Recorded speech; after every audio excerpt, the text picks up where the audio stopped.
Looking at our world from a theological perspective. This is the Theology Central Podcast, making theology central. Good evening, everyone. It is Monday, July the 15th, 2024. It is currently 10:11 p.m. Central Time, and I am coming to you live from the Theology Central studio located right here in Abilene, Texas.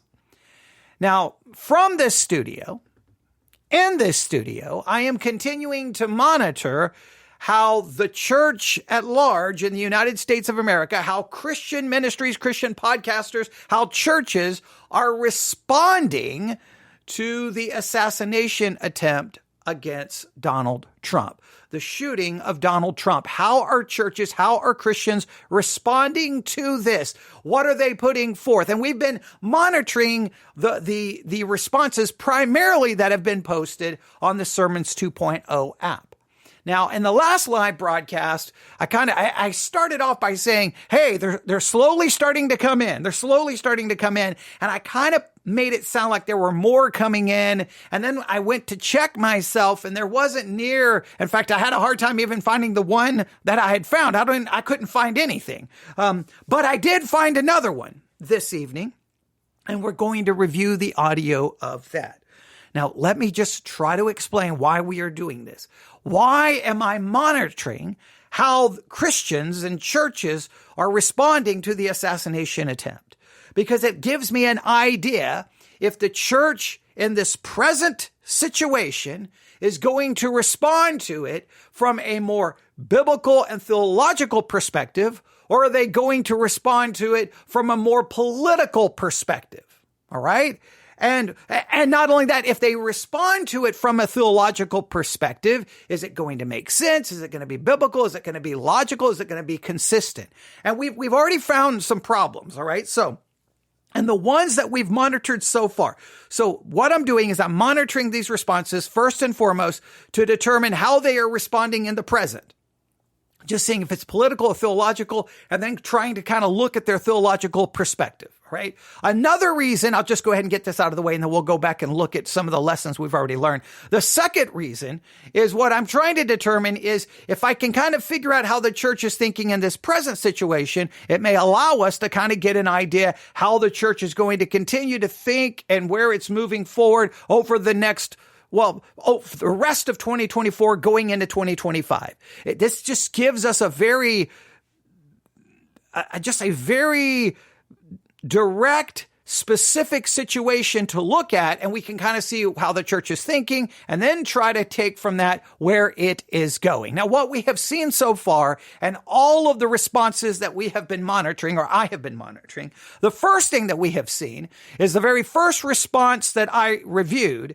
Basically, their response to, and this was coming from a Christian perspective, their response is, hey, because of the assassination attempt against Donald Trump, because of the shooting of Donald Trump, here's what Christians should do. Stop having anything to do with a liberal. Break off all contact, have nothing to do with them. No fellowship with them. No friendship with them. Just have nothing to do with them anywhere. In your community, in church, anywhere. And so if they are a liberal, you just no longer have anything to do with them. I found that absolutely just contrary to anything in the Bible. It just seems crazy. And of course, guess what was missing in that first one? Nothing about loving your enemy, turning the other cheek.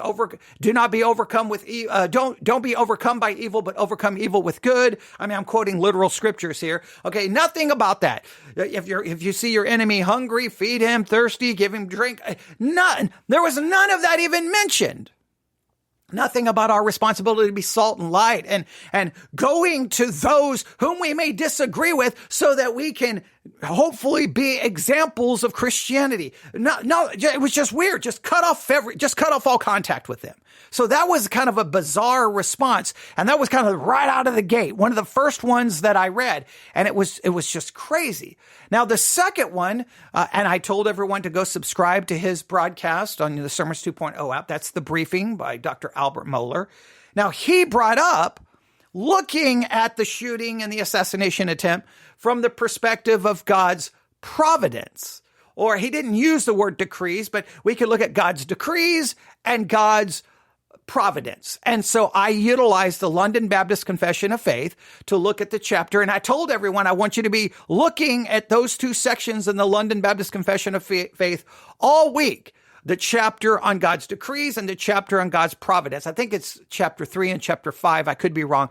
I'm going from memory. And I told everyone to just look at that. And I asked you some very specific questions. And the most troubling thing about how and I've heard a number of times where God's providence or God's decrees have been mentioned.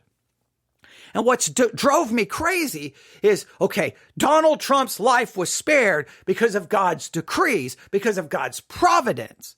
But they don't talk about decrees and providence in light of the individual who no one has yet to say his name. Everyone that I've listened to, no one has mentioned the name of the man who was shot and killed. No one has mentioned his name. I think I've been the only broadcast to mention his name. I don't know why, but nobody wants to talk about the man who was attending the rally, who died, but that nobody wants to mention his name, and nobody wants to talk to him and about him in light of God's providence and God's decree. Because if you're going to say God's providence, God's decree spared Donald Trump, in a sense, God stepped in, God protected Donald Trump, all the different things I hear Christians say, well, hey, sorry to the family of the man who died, but wasn't a part of God's decrees or providence, and God didn't decide to, even though God was present at the exact same event, he decided to protect that man, but your husband, your father, your brother, your son, he just let die. And that is a very troubling, that's a very troubling thing. And again, the name of the man who died, his first name is Corey, and it's a Comprator, all right? A Comprator. And if I'm saying it incorrectly, I've apologized multiple times, but I've been waiting for someone else to say it. Corey Comprator, he was a firefighter, and he died trying to protect his family. And I told you to write his name down, right? And so I asked you some questions about a question about decrees and a question about providence. And then I told you on your paper to put Donald Trump and put Corey Comprator down, right? Put the two names down because you need to be confronted with that. So, but everyone who's talked about it, it's just kind of just skip that. And it's just so weird. Like we can't. Oh, it's just been kind of really frustrating. Then we reviewed a message where it got really frustrating because there were things said there that were there was accusations made. Some of those accusations, there was no proof given. It came very close to, if not just absolute bearing false witness, fraudulent information. And it became, yeah, it was very frustrating. So that's what we've monitored so far. Now, by no means, because I know I'm going to get an email, what I've monitored so far, I am no way saying this represents the totality of the church. I am in no way saying this represents the totality of Christianity. What I'm demonstrating is that I am monitoring a variety of different voices from a variety of different theological backgrounds and a variety of different kinds of churches. And so far, what I have seen and heard has been somewhat troubling. That's my takeaway so far. Now, does it tell me where the church is going? Well, once again, it seems to demonstrate to me that one, the church is not always thinking from a biblical theological perspective. It's thinking more from either a political perspective or just your own personal opinion that you're imposing on Scripture. And two, it seems to once again demonstrate that when it comes to Christianity, we sometimes don't want to deal with the harsh realities and the difficulties of our theology.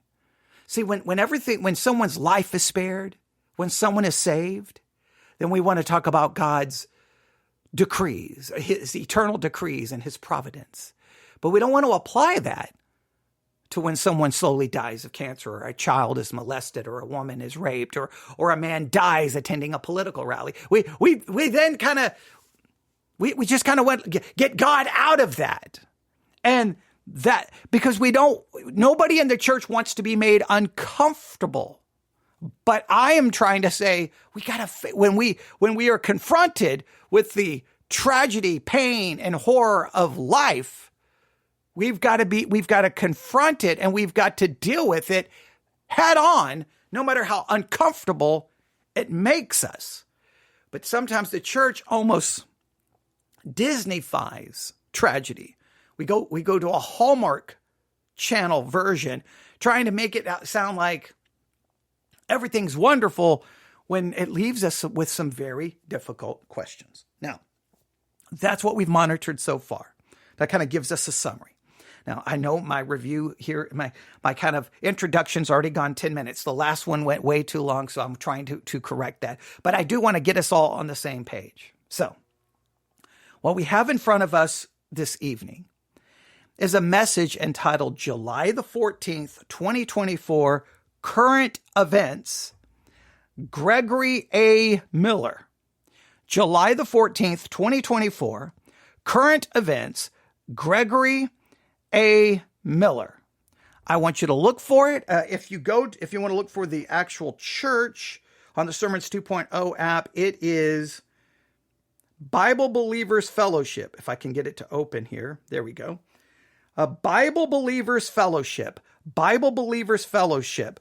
So it looks like this was published on Monday, July the 15th, but it looks like it was preached at the church. I'm looking at the video. It looks like he's literally in the church, behind a pulpit. And so this was what they did Sunday at church. This is being done in the church. He's got like there's a screen up, and he looks like he's looking at aerial footage of the area where the assassination attempt occurred. Now, I don't know anything else about this. I don't know anything. Again, I'm just monitoring what is being said. I'm not doing this to be critical. I'm doing this so that we can figure out how the church is thinking today and where it may be going tomorrow. But most importantly, I'm doing this so that you get to hear all the different perspectives about this event, this tragic event, one that should bother us and disturb us. You're getting to hear all the different perspectives. You may agree with their perspective more than mine. That's perfectly okay. But you get to hear mine, you get to hear theirs, and you get to try to determine how you're thinking about all of this. And most importantly, we got to have a good conversation about God's providence and God's decrees. And I gave you some very important questions to work on, or two very important questions. And hopefully you've been working on that all day. Hopefully you really wrote those questions down and put it on the refrigerator, like I said. And hopefully you will remember the name of the man who was actually killed, because he continues to be forgotten in many of these conversations. But hopefully in this one, the man will be actually named. All right? But we will see. Here we go. We're only going to have one thing to talk about this morning. I just mentioned this with Israel. It's the same old. Okay, I'm going to back that up really quick. That started really abruptly.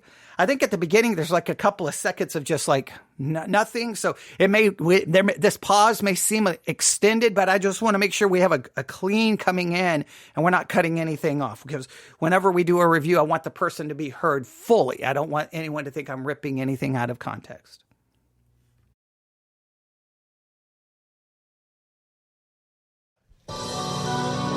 The current events update. We're only going to have one thing to talk about this morning. I just mentioned this with Israel. It's the same old right now. You could just list the additional Hamas people being killed and that sort of thing. But there's no way around having this as a current events update this morning. The Trump assassination attempt. I'm so glad to be able to say it was an attempt. And ladies and gentlemen, I'm glad he said that. I am glad to report that it was just an attempt and it wasn't successful. And I would be the exact same way if it was President Obama, President Biden, Bush, Clinton, you named the president. I would be glad that it was only an attempt and it was not successful, no matter who it is. Right? We don't want people being assassinated, our political leaders. We don't want this, right? We don't want people being murdered. We don't want people being killed, right? We don't want that, okay? So we should all be like amen and glad that President Trump was not killed. But even though the assassination attempt was not successful against Trump, let's make sure at the same time, as much as we're happy that Trump was not killed, let's also be just as bothered that someone was. Right? There was a man attending that rally that was killed. And at the same time, yes, I understand the shooter had to be killed, but it's still tragic when anyone created in the image of God is killed, even though it may have to be done in war or because of something with police, something may have to be done, but it's still tragic that someone created in the image of God was killed and entered into eternity. All right. So that's always should bother us to some level. But I'm very much in agreement. I am glad that the attempt was not successful. 1 inch that way, and it'd be over. And I tell you, I do not want to see a civil war, but that might have been what would be going on right now. Oh, wow. Okay, so we're going right to Civil War talk. Now, I've heard this talked in a lot of places. I mean, I try to keep up with what, people are saying in all different circles. And there's been this talk of a civil war, coming civil war. There's a civil war coming to America. There's a civil war coming to America. There's a civil war coming to America. So let me pose this question, all right? Let's say a civil war begins. Let's say that was the first shot of the Civil War. Let's say it has begun. But let's say we find, I don't know, a week from now, a month from now, 2 months from now, 4 months from now, whatever the case may be. And it basically, America has entered into a civil war. What should be the church's response to the Civil War? What is the biblical Christian response to it? Do you take sides? Or do you say, as you guys fight over political differences, over ideological differences, we stand outside of that fight. We are the church, and we call both sides to faith in Jesus Christ. We call both sides to put their faith in Christ, be baptized, and then be taught to obey what Christ has given. You see, I'm paraphrasing the Great Commission.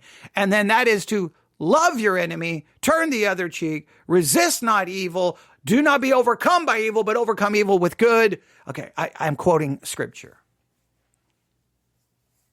Now, am I being naive to think that's what we would do? Now, but what should we do? Like, I want you to write out, and I challenge you to do this. I want you to write down 5 things that the church should do if America enters into a civil war. If it's true, I mean, people keep saying it's true. Whether it ever turns into anything, we can debate that. I'm just going from okay, I'm just going to agree that it is a civil war. I'm just going to agree. Well, how should the church, how should Christians respond? I want you to write down 5 things. And if you've got scriptural support for each one, write it down. I want you to just do your own meditation on that. I'm not going to give them to you. I want you to think about it. What would be 5 things a Christian should do if America enters into a civil war? What should the church's response be? I want you to really, really just struggle with that. Okay. And if you do write these down, and if you answer the questions that I gave about God's decree and God's providence, then by all means, email them to me, newsif@yahoo.com. That's newsif@yahoo.com. All right. Now, let's continue. All right. So we have gratitude that Trump wasn't killed, and that possibly could be, maybe, we've entered into a civil war. Right, now let's see where this goes. We're not going to show the video. If you haven't seen it, buy a TV. Because you can't own a TV and not see it, or have the internet. You see it. But we will show you this, and it's the shooting, but it's not the shooting of Trump. So just nothing gruesome here. I just want you to watch this.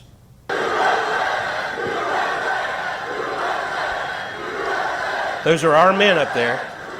That's when I left office. That was the lowest point, and that comes right from the government services, comes right out of Border Patrol. This is where the greatest questions remain and will remain.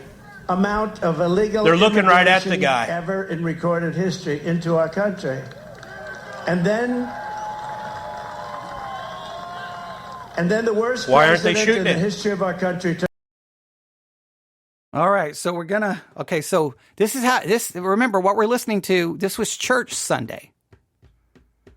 Now they're saying that the people were looking right at the shooter. Now, has that been confirmed? Are we sure that the people he's looking, where they're looking right at, who are you referencing here? Now I need to go watch the video. Okay, hang on. I'm gonna turn this down really quick. I'm gonna turn this down. Now, hang on. I'm gonna hit play video. Okay, hang on. I'm fast forwarding until I get to the video. Okay, yes. Okay, so it's showing, this is 7 minutes and 21 seconds before the shots, and it shows the snipers who are part of the security detail. They're looking. Now, he's saying they're looking right at the shooter. He's saying they're looking right at the shooter. I don't know if we have any independent confirmation from them saying, yeah, I was looking at the shooter. I don't know if we have that, right? So I would have, now maybe he's got this evidence, this information. Maybe he does. Now, the question would be, where is the church's responsibility? Is the church, should we be the one saying, hey, asking all of the questions about the investigation, or should we be saying, how should we look at this from a theological perspective? Let the investigation run its course. Then we respond to the investigation. What do you think? If you would have went to church Sunday and someone would be like, hey, these guys right here, they're looking right at the shooter. Why are they not shooting? Now, I'm looking at this, what he's showing. It does show them looking.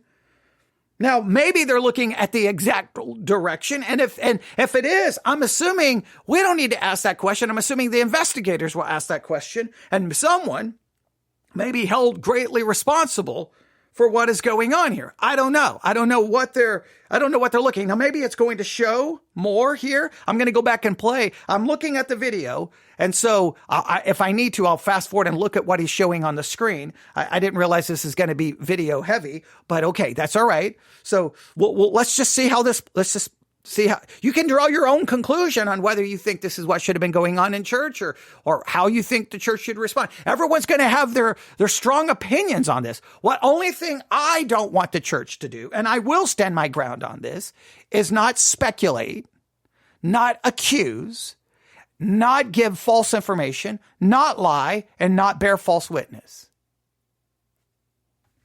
That's just like Christianity 101. All right. But let's see, maybe he's got evidence here that maybe the church needs to consider. I don't know. Let's find out. Took over. And look what happened to our country. Probably 20 million people. He should be dead right now. And that's a little bit old, that chart. That chart's a couple of months old. And if you he's not hiding. Really see something that said, he's in sight. Okay, now I'm going to hit play here on my iPad and watch what he's showing. Okay, all right. Okay, now it does show again the sniper from the security team looking through his scope. It does show that. It does show that. I'm watching the video. And I've already seen this video before.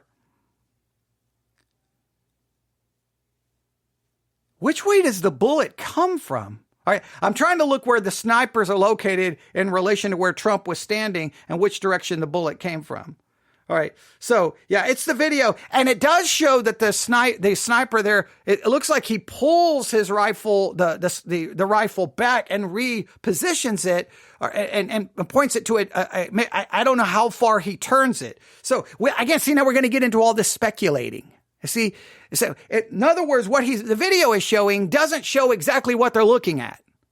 It doesn't show exactly what they're looking at. So I would have to be able to see exactly where these snipers are positioned, and when they're looking through the scope, exactly where they're looking, and then try to determine the position of the shooter and go, yes, they were looking at him. Why didn't they do anything?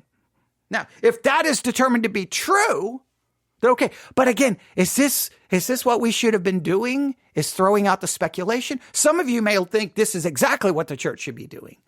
I don't know. I'm conflicted here. Now, doing it on a podcast, I don't know if I would be doing it from the pulpit.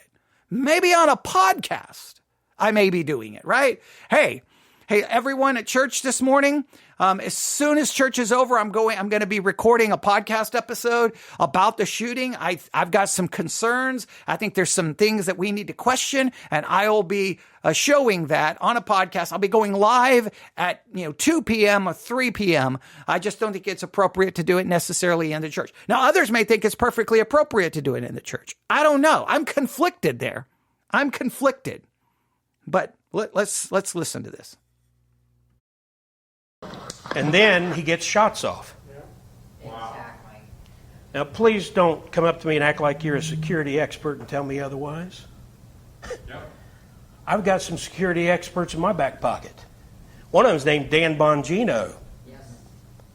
But there's been others, including non-Republicans, who've come forward and said something's wrong.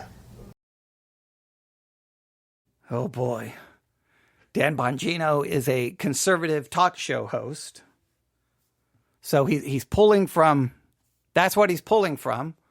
And he's like, hey, don't come to me pretending to be a security expert. I've got some in my back pocket. So you're just going to rely on other people. Oh, I don't like the way the church is going here. This is making me nervous. This is getting into speculation and accusation. Why do we do this? Why can't we just wait? Be slow to speak.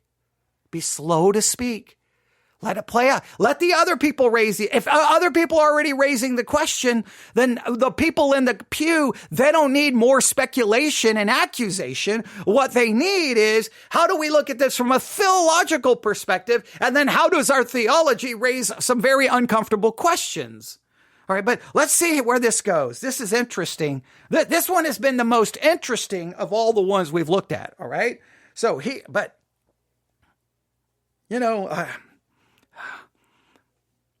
okay. Yeah. I mean, I don't know.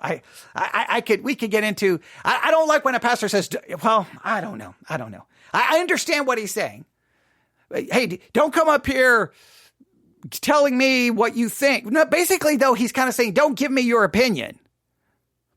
Because he's got his opinion, but his opinion is based on people he listened to. What if the people in the pew have listened to someone else and have a different opinion? Why do you say don't come up to, I don't necessarily like that, right? Oh, I don't know. All right, let's see where this goes. And I'm going to give credit to one person for Trump being alive today. It's not those guys. It's the hand of God. Amen. All right. So the hand of God kept Trump alive. All right. And the hand of God did not step in to save Corey Comprator. Corey Comprator dies trying to protect his family. The hand of God could save Trump, but did not save Corey.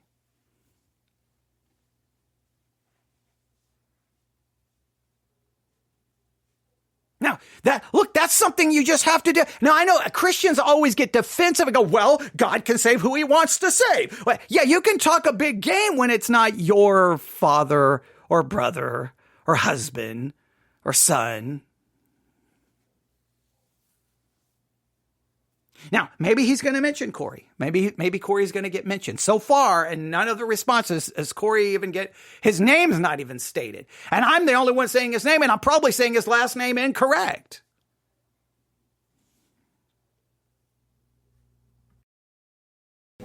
One inch that way, and it would have gone through his eyeball. And I thank God for various reasons. Number one, I thank God because I don't believe Donald Trump's a saved man. That's why I don't want to see people shooting anybody, but especially an unsaved man. Praise God. I do love that, right? You don't ever want to see an unsaved man shot because they go into eternity. Okay? Praise God. Now, was Corey a saved man?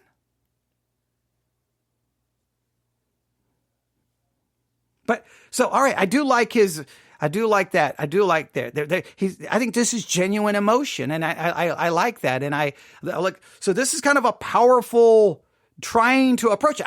I do like the church trying their best to approach it. I've got maybe some issues with some of this, but that's okay. I do appreciate that they're trying to okay, we have to address this. And in some ways, I will, again, I'm not a fan of speculation and accusation, but I do appreciate, and I don't know how it was at your church on Sunday. I don't know.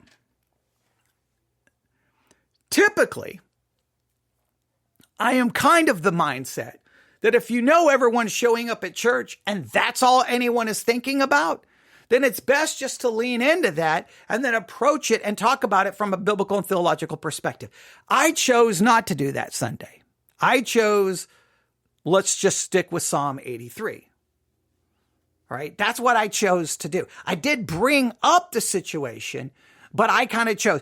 Typically, though, I am kind of hey, if everyone's already thinking about this, then let's just deal with it. That's kind of what I would typically do. So I can understand someone saying, hey, we're just going to deal with it because I know that's what you're all thinking about anyway. Now, though, what is a right way to approach it? That is the debatable question. That includes Joe Biden. Now, I say this with all the love I can muster, but if you've been saying you think somebody would shoot Joe Biden, you're stupid and wicked. Amen. And besides the fact, just on a practical matter, you want President Kamala? Of course, we were saying that when Obama was president. When people were saying some stuff about shooting Obama, I said, you want President Biden? And now we got him.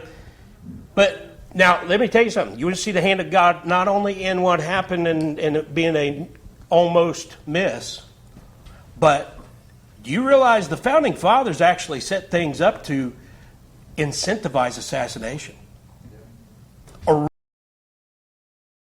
Okay, well, I'm glad he said if you want to see someone else shot, it's stupid and wicked. I do like that. Don't really like the idea, so you want this person to be...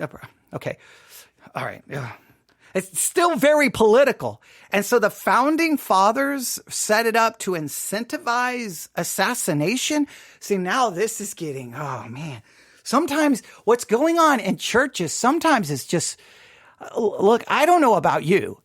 In some ways, I could just spend all week just listening to sermons and what's going on in American churches. Sometimes I may end up in a pit of total despair. Sometimes I'm just fascinated what goes on in churches. I'm just sometimes like, what is happening? And the church will be successful. And I'm like, I don't even know what's going on. We remember Jack Hibbs from Calvary Chapel. We were reviewing one of his sermons, and that's the first time I ever just got so angry I had to just stop because of the things he was saying about Ukraine. Oh my goodness gracious. That was so over the top. I'll never forget how bad that was. But, all right. Just, is anyone an expert on our Founding Fathers? Is anyone a history expert? Do you believe the Founding Fathers incentivize assassination? Do you believe that's the case? Now, I'm curious to hear him make this case.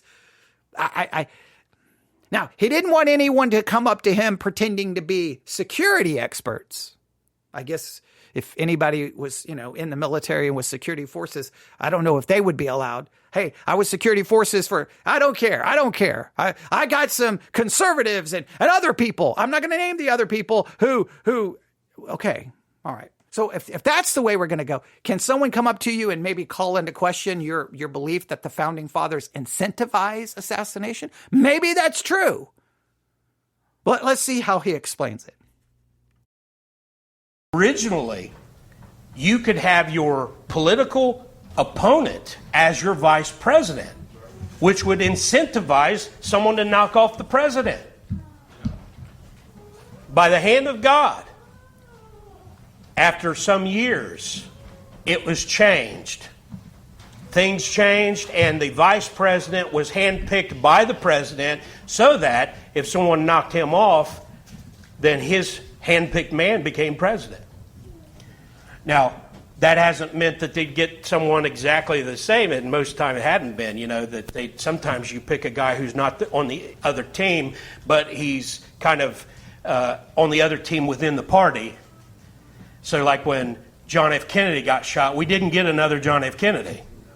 When Abe Lincoln was shot, we didn't get another Abe Lincoln after him, and so forth. But, and I can say a lot about the history of assassinations and presidents and all that. We can talk about that some other time. Okay, maybe an interesting perspective. All right. You can make whatever you make of that. I'd have to do some serious. I can kind of see the argument. All right. Okay. Let's see where this goes. This is from the Federalist. A source familiar with Trump's security detail tells the Federalist that the former and future president's detail has been asking for beefed up protection and resources for weeks, but has been rebuffed time and again by Biden's Department of Homeland Security. The DHS, which oversees Secret Service protective detail, wasn't responsive to those requests. Okay, now I have heard this. Let me see. I'm going to do a little research here live on the air. All right. Did the DHS deny request from the Trump security team for additional security personnel? All right, yeah, that's at this point we're not going to get anywhere. Okay, hang on. Let's see if I can. That search is not going to work. Okay, let me try a different search thing here. Let me try a different. Okay, here. Okay, now this one is saying, get the facts, verifying claims made about security at Trump rally. All right. The investigation into the attempted assassination of Donald Trump at a rally in Butler, Pennsylvania continues. The House Oversight Committee will be briefed by Secret Service tomorrow regarding the shooting. There have been a lot of claims made on security. There have been a lot of claims made on security at the event. Our National Investigation Unit is getting the facts on what is true and what isn't. We know that the shooter was on a rooftop outside of the security perimeter. Sources to the Associated Press, that he climbed a ladder to get to the rooftop. We still don't know, though, how he was able to get there without being stopped by law enforcement. There's been speculation about why the building that the shooter climbed was not covered by security. A source with the investigation told CNN that a local counter sniper team was supposed to be at that building and that it was noted as a designated spot in the operational plan. The Pennsylvania State Police says they were not responsible for the area. Another accusation being made online is that Homeland Security denied requests made by Donald Trump's team to increase security. HHS Security Secretary said that is false. He even doubled down, saying they enhanced security back in June and no additional requests were made for more security. So here's a pastor standing behind a pulpit, making an accusation. I do a 5-minute 15-second Google search, and the first source I come up with where they're investigating these claims, they quote the actual HHS security secretary who says it's false, and even doubled down, saying the enhanced security back in June and no additional requests were made for more security. We have new information about a post making rounds on social media.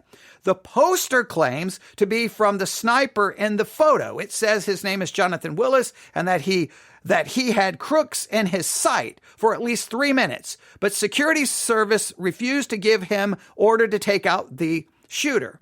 Our partners at factcheck.org says the Secret Service says the claim is categorically false and they have no employee by that name. So now remember, he said they're looking right at him. They're looking right at him. This says, wait a minute. That's already being called into question. All right. Law enforcement sources told the Associated Press that they had reports of a suspicious person and went on a search for him. An officer climbed to the roof and encountered Crooks, who turned towards him. The officer couldn't pull out his own weapon at the moment, so he retreated. That's when Crooks fired shots at the former president. As the FBI continues to investigate, we will get a clearer picture of what happened at that rally and the days and weeks are leading up to it. Let me state it categorically again.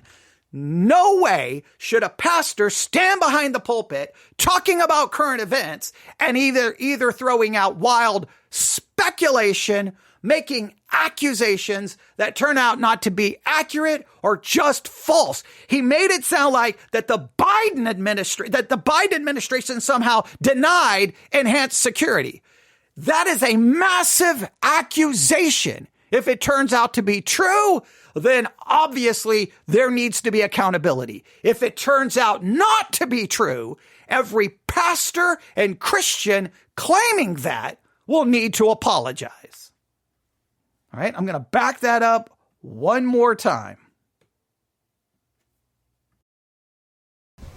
But, and I can say a lot about the history of assassinations and presidents and all that. We can talk about that some other time. This is from the Federalist.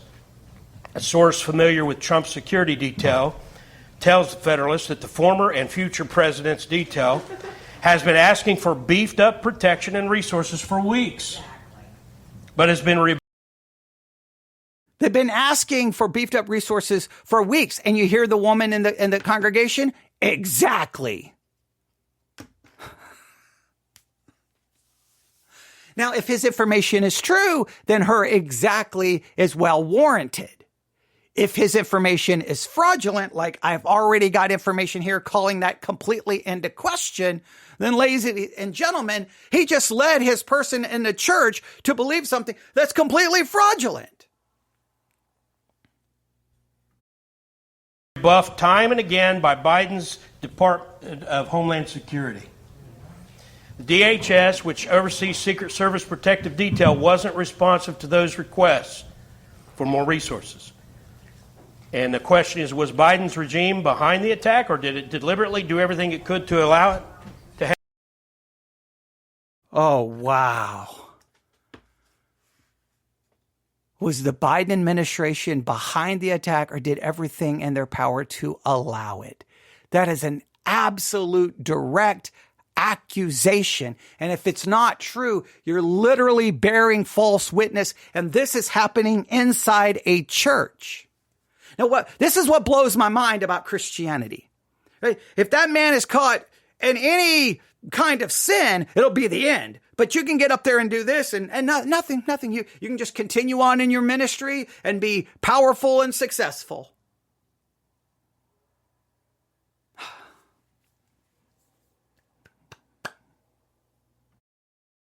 Happen? That's a legit question. I'll also tell you this. The new head of Secret Service is a DEI appointed woman who admitted that her top priority was not to pick the best people to protect the president, but to add a bunch of queers and women. Oh, wow. Now we're going to use a derogatory term to refer to someone's sexual preferences. Oh, my goodness gracious. A bunch of homosexuals and women. Are women in the same category as homosexuals? They shouldn't be on a security team? Now, I don't even know if that's true. I don't even know if that accusation is true. By all means, fact check it. Do your own research and see if it's true. That, hey, my number one priority is not to hire the best people, but to hire homosexuals and women.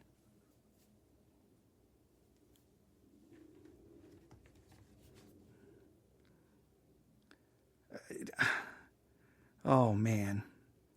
Hang on. Did the head of the DEI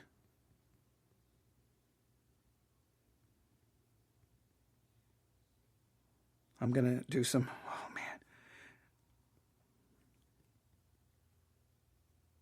Their top priority. Okay, hang on.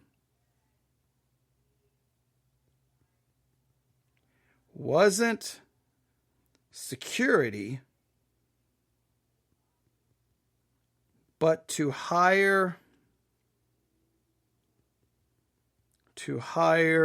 homosexuals and women. I don't know if that's even going to come close to finding anything.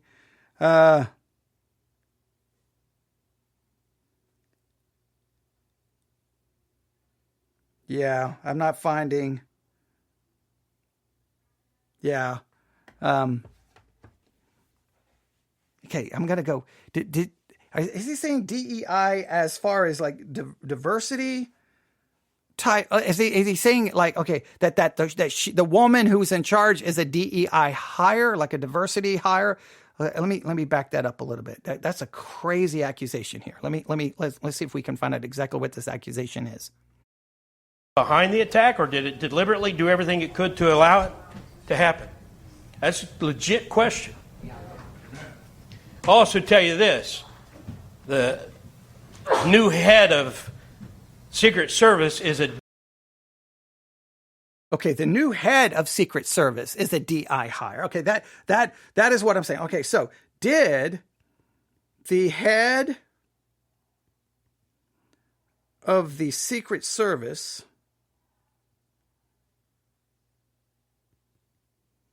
glad I backed that up because I was referring to the DI. I did not catch the kind of the idea there. Did the head of the Secret Service say their priority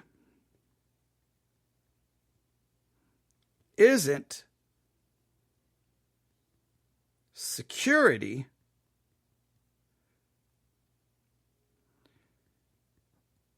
but to hire homosexuals and women?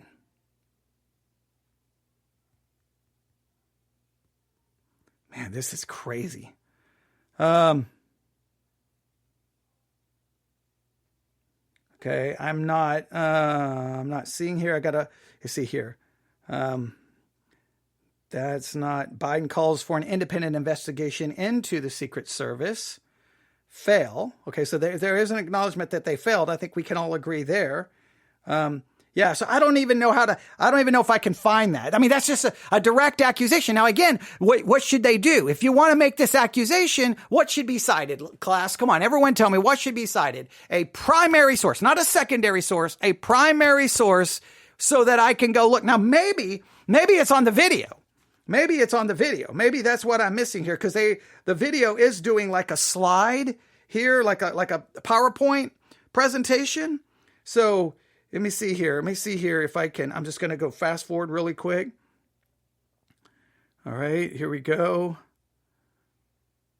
All right, here we go. Here we go.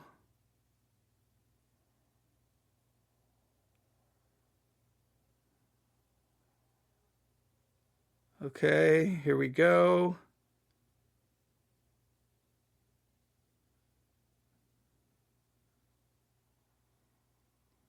Okay. Yeah, I'm looking to see if they show it. we'll keep listening. I don't know. He doesn't state it. So if if they put something on the screen, then I would not know. I would not know. So, because I want to be fair. If he's got the actual quote where the person's like, hey, I don't care. I'm head of the Secret Service and I don't care about security. I just want to hire homosexuals and women. Then obviously we would want that quote. DEI appointed woman who admitted that her top priority was not to pick the best people to protect the president, but to add a bunch of queers and women. Wow. And what'd you turn on yesterday if you saw that? What'd you see? A bunch of women. Wow.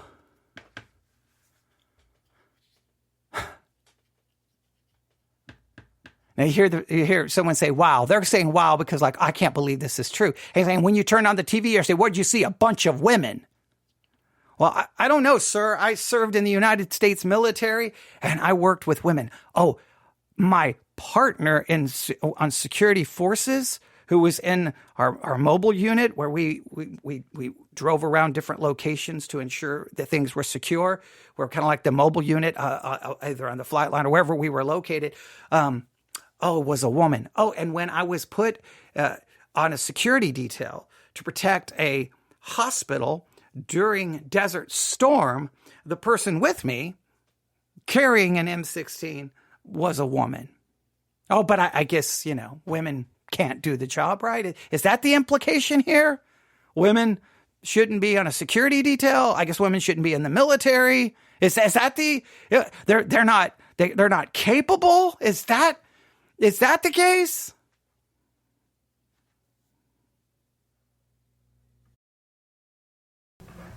Now, no offense, women. No offense. But I want big, burly men like Charlie here surrounding me. Amen. No offense to you men, I don't want somebody like me. I want somebody at least a head taller than me and weighs at least as much I weigh, but it's muscle and not fat. See, I'll admit it. How many of you man enough admit that? How many of you women enough admit that? But some of you have seen this, but I just want you to listen to what happened. And listen to the rally, right? We couldn't see him, but we could hear him. So we walked up, and probably 5 to 7 minutes of Trump speaking. I'm estimating here. I have no idea, But we noticed a guy crawling, bear crawling up the roof of the building beside us, 50 feet away from us. So we're standing there, we're pointing at the guy crawling up the roof. And he had a gun, right? He had a rifle. We could clearly see him with a rifle. Absolutely. We're pointing at him. The police are down there running around on the ground. We're like, hey, man, there's a guy on the roof with a rifle. And the police were like, huh, what? Like they didn't know what was going on. We're like, hey, right here on the roof. We can see him from right here. We see him. He's crawling. And next thing you know, I'm thinking to myself, why is Trump still speaking? Why have they not pulled him off the stage? I'm standing there pointing at him for, 2-3 minutes. Secret Service is looking at us from the top of the barn. I'm pointing at that roof, just standing there like this. And next thing you know, 5 shots ring out. So you're certain that the shots came from that guy on the roof? 100%. 100%. And he was up there for a couple of minutes? He was up you there. You saw him up there for a couple of minutes? Absolutely. At least 3 to 4 minutes. And you were telling the police and the Secret Service? We were telling the police. We were pointing at them for the Secret Service, who were looking at us from the top of the barn. They were looking at us the whole time when we were standing by that tree. Could they see binoculars? Could they see him? Probably not, because the roof, the way the slope went, he was behind where they could see. But why is there not Secret Service on all of these roofs here? Now, a couple of things. Remember, Secret Service was supposed to be there. He admitted, at least the Secret Service agents he's referring to, could not see. And second, remember, according to the report that we read, an officer. See, this is why this is the kind of thing you can't do in church, because you're just creating all of this suspicion and speculation when you just start doing more research, and immediately we're getting conflicting information. That's why the church has to be the source of going, wait. Let's wait till the investigation. But we've got at least one report where a police officer did climb up there, confronted the shooter, tried to get the gun out of his holster, could not, retreated, and then boom, immediately the shooter shot at President Trump, and then almost instantaneously was taken down by Secret Service sniper.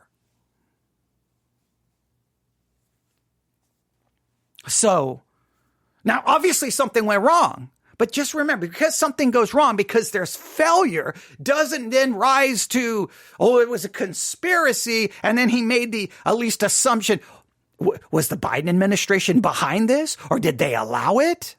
Now it's getting conspiratorial. You're making accusations. You're making applications. And this is all happening inside a church on a Sunday.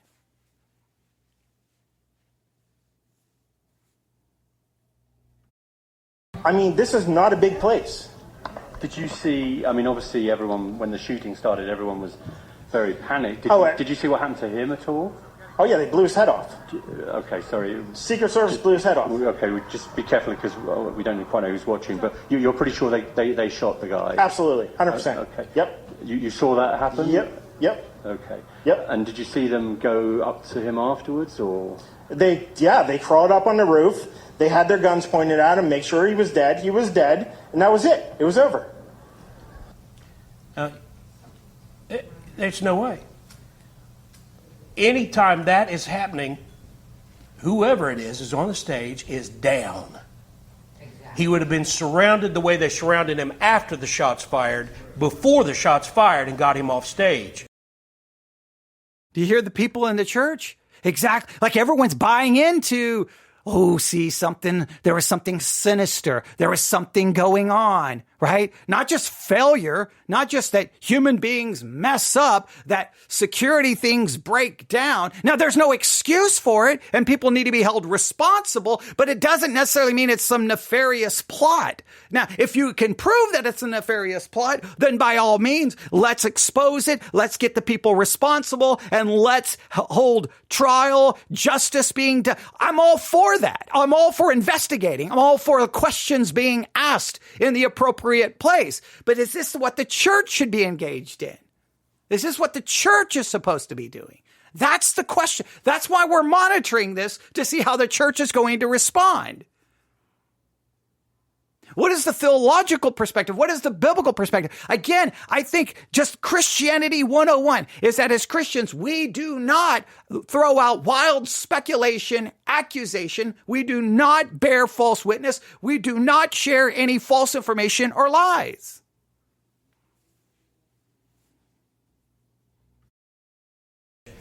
I'm not pointing the fingers at anybody, but I'm telling you, if they claim after an investigation that someone wasn't on the take and there wasn't compromise, they're lying. I'm not accusing anyone, but this is what they must find in the investigation, or they're lying. They must find that someone was on the take. If they don't find that, then they're lying. So now you've called, even the investigation, now you're calling it into question. This is what's going on in a church. I don't understand.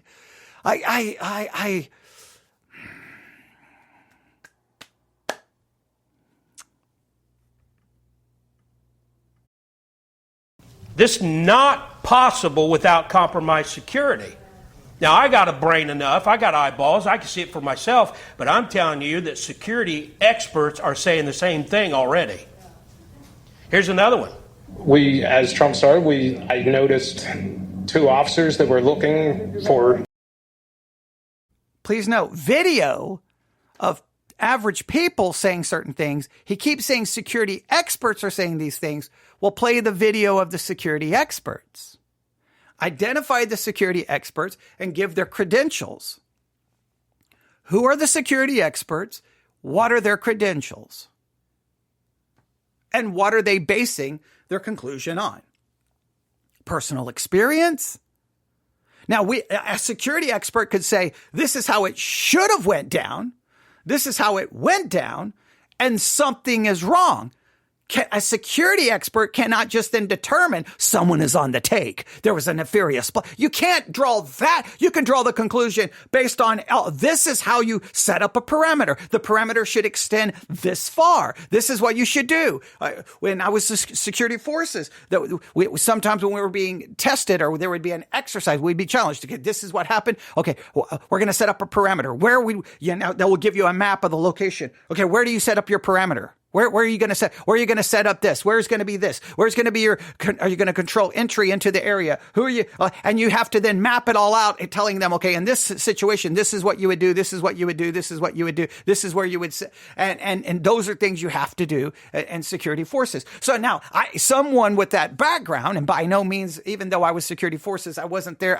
That was not my primary job. I was only supposed to be there a short time, and I won't go into all the details and all the things that happened. But the point is I'm not even with my limited knowledge, if I was to draw any conclusion, I could just say, well, this is the way it should work. But that would be basing it on certain situations. This is a different situation. So you would have to have someone who's very knowledgeable of current security procedures and say, this was a breakdown in these procedures. Now, the breakdown does not necessarily mean nefarious plot, compromise, someone on the take. That is accusatory.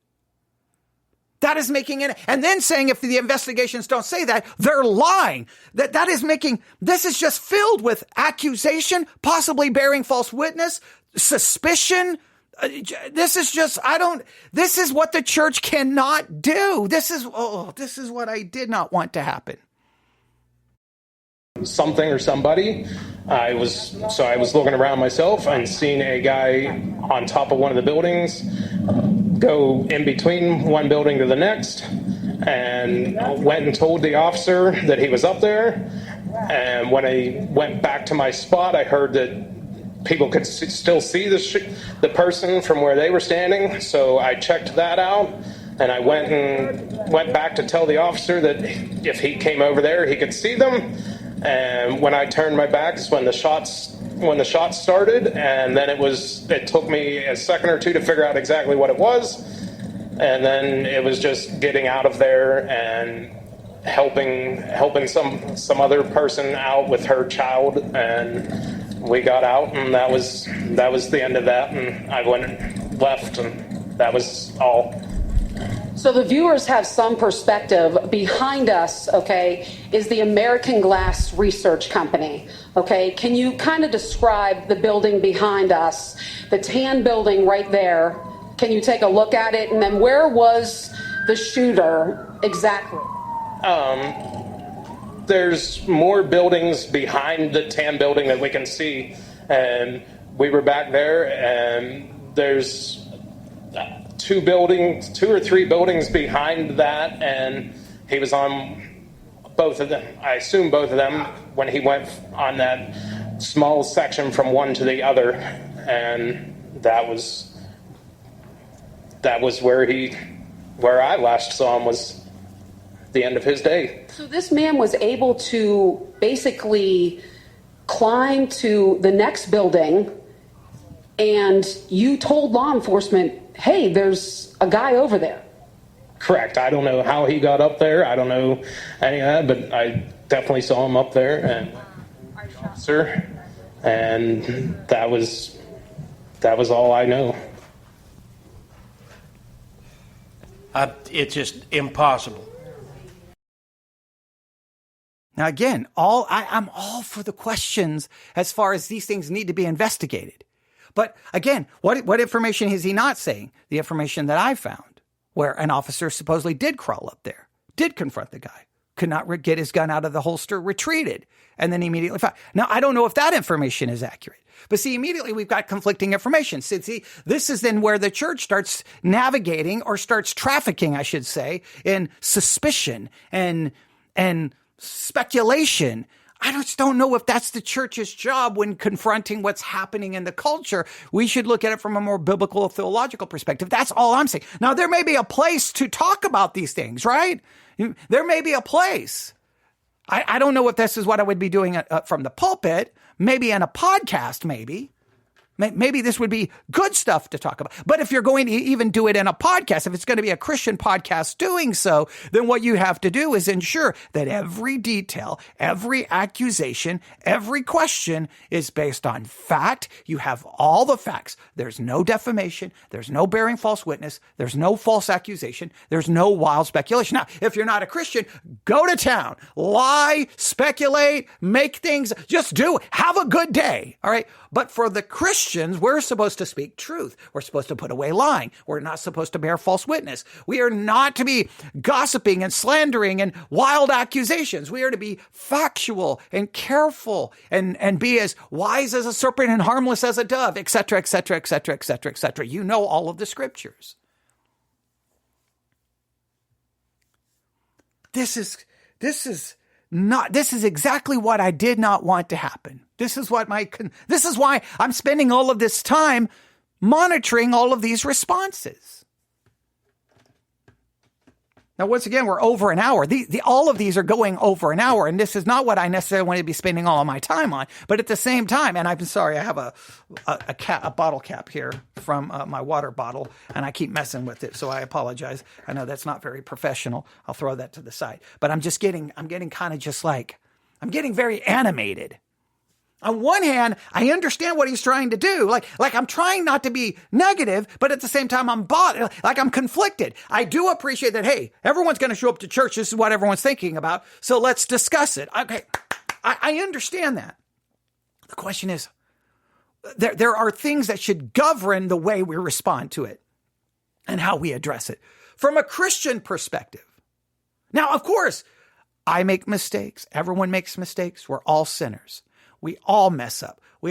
So in the moment, maybe we could call into question some of this. Now, you may agree with the way he's approaching it. You may have an argument. No, this is what the church should be doing. We should be calling out all these inconsistencies. We should be questioning everything. We should be challenging everything. And we should be pointing out what really happened. But again, I just think I can push back and say, but every claim must be factual. You can't be making accusatory statements from the church, because that's not what unless the accusation is confirmed in the mouth of 2 or 3 witnesses. Now, I do agree that he could play the audio and he's got 2 witnesses that, hey, people saw the person and police officers were notified. Why wasn't something done sooner? What was done? Now, according to one report, a police officer did climb up there.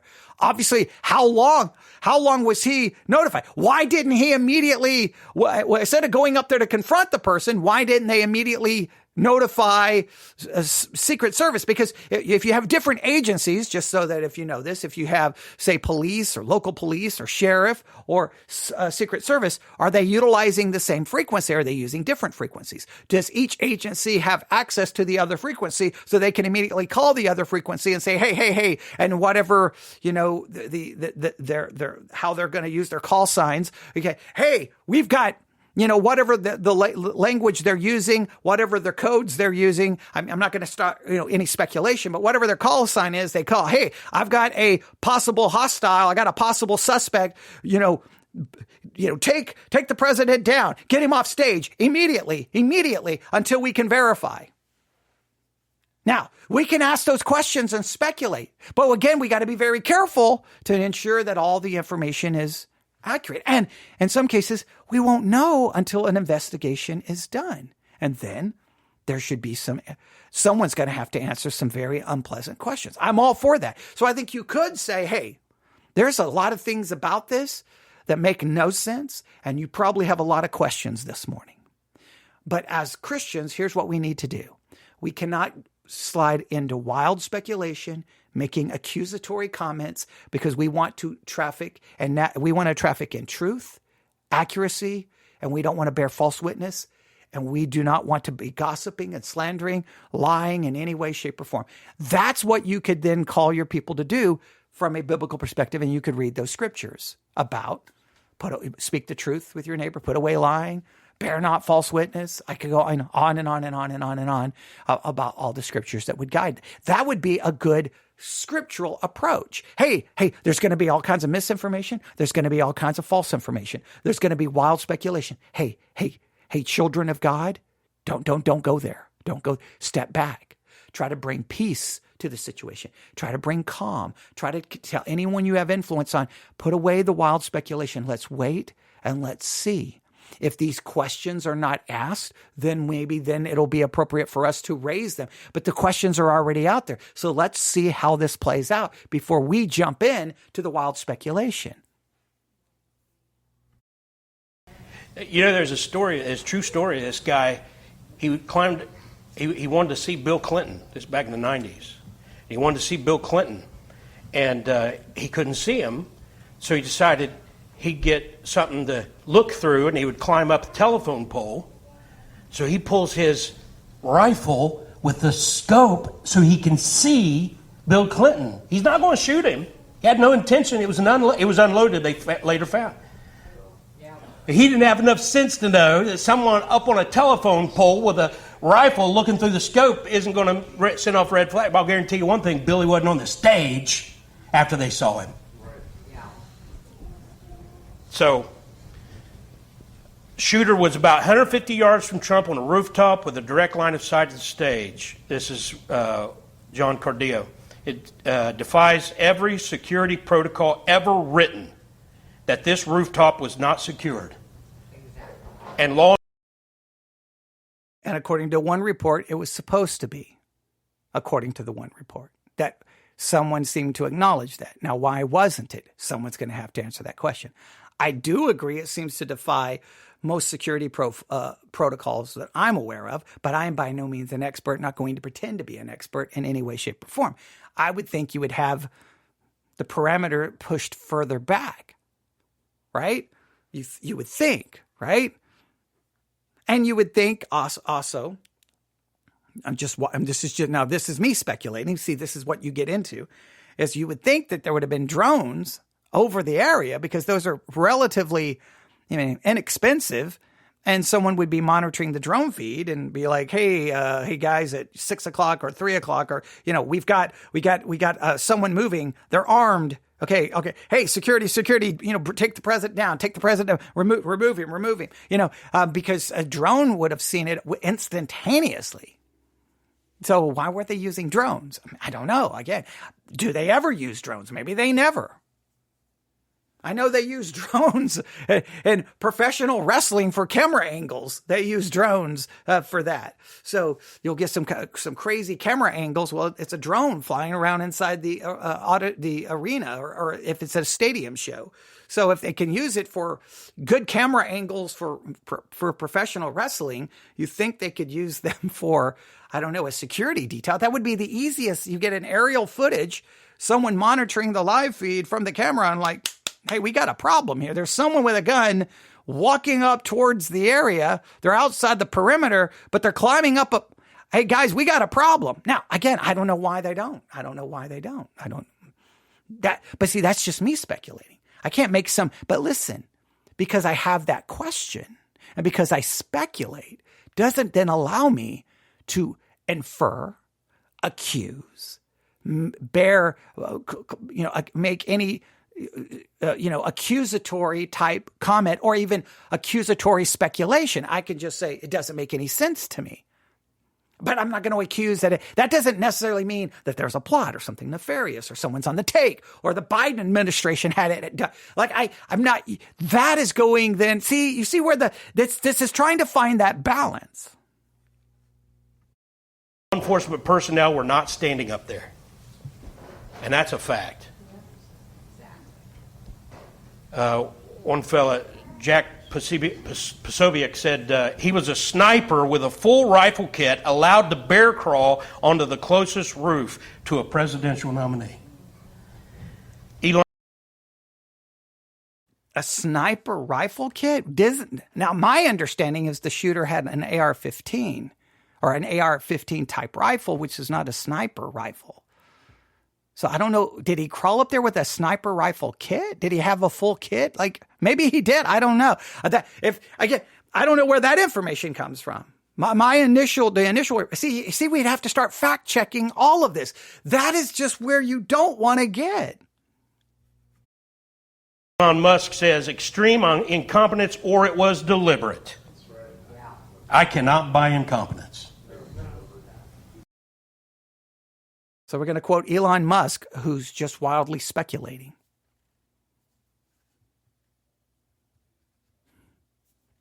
And so he's creating the entire vibe that basically, hey, this was done on purpose. Someone, not just the shooter. There were forces beyond the shooter, and this is what's happening inside a church on a Sunday. See, this is where I struggle. See, if I was doing this on a podcast episode, well, even then I would question the legitimacy of doing that even at a Christian podcast. If it's not a Christian podcast, just go to town, you can just say whatever you want. Well, actually, you can't say whatever you want, because if it reaches the level of defamation, example, Alex Jones sued, $1 billion, whatever it was, some crazy amount for what his claims about Sandy Hook. So you can be held responsible for defamation. You can be legally held responsible when you're making accusations that are just turned out not to be anywhere close to the truth. So even if you're doing it on a podcast, there's legalities about what you can and cannot say. Either way, the Secret Service leadership must resign. I can show numerous videos like this. You can see the guy. People could see the man up there. That's after he's already been shot and killed. I think they hit him because the guy he looks dead. Now, I just want to remind you a few things. Some of you have already thought of this, but Biden told donors the other day, it's time to put Trump in the bullseye. You remember when Sarah Palin talked about putting someone in the crosshairs? And I believe Biden did say that, and I believe Biden has apologized for that. And I believe no one should be using that kind of language about their political opponent. Putting in the bullseye, put them across. I know that may be just a statement, but in our current climate, nobody should be saying that. So Biden shouldn't be saying that. But again, go back to what people were saying during the Obama administration and what people said about Biden, what people said about Clinton. I mean, this happens on both the left and the right. But yeah, as Christians, we shouldn't be saying anything along those lines. Now, I'm going to stop right there because we're at 76 minutes. Again, that's called July 14th, 2024, Current Events. Gregory A. Miller, please go listen to the rest of it. I would challenge you to go listen to the rest of it so that you can hear it for yourself. And by all means, follow him. By all means, follow the church. I mean, I'm not trying to make some massive derogatory comment. I got some problems with some of it. And I think it's okay because, again, my argument is, from the Christian perspective, we have clear guidelines on how we should approach it. No bearing false witness, no false accusations, not being accusatory, speculative, conspiratorial. Put away lying. Only speak the truth. Do not be participating in gossip and slander and just wild suspicion. Don't be creating a narrative that's only going to create suspicion, paranoia, and accusatory emotions from the people in the pew when some of the information we clearly verified is just not accurate. You can't do that.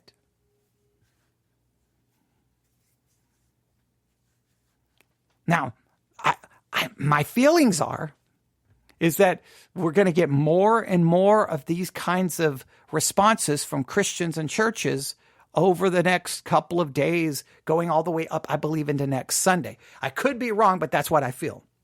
Now, I know I've received emails from a number of ministries where they basically, here's my response to the shooting. Here's the 3-minute video, 5-minute video. I've been primarily focusing on the type of response that's being published on the Sermons 2.0 app, because that has remained consistent with our 2024 Sermons 2.0 app sermon challenge. So that's why I'm mainly monitoring that platform, because that's what we're supposed to be doing this entire year.